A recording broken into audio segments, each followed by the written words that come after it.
Well, fire tore through and destroyed the Crow tribe's old administrative building today. And no one was injured and no other buildings were damaged. MTN's David Jay has more from Crow Agency. Firefighters responded to the fire at the tribe's old administrative building around noon. Took us about maybe 3 minutes to respond. Got here and right back over this way we've seen flames coming out of the roof, and that's our initial attack area. I called Wildland Fire. They worked as tender to fill our tank with water. Chief Hill says the fire started at the far end of the old portion of the building and spread all the way across the roof within about 35 minutes.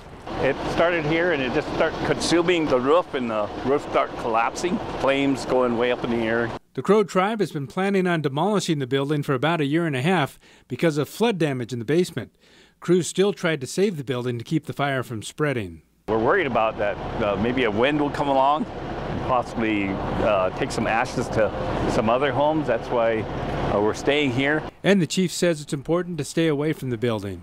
The walls can collapse at any time, and the floor, it's going to be almost non-existent. Hill says this building was constructed in the 1930s and at one time was a hospital.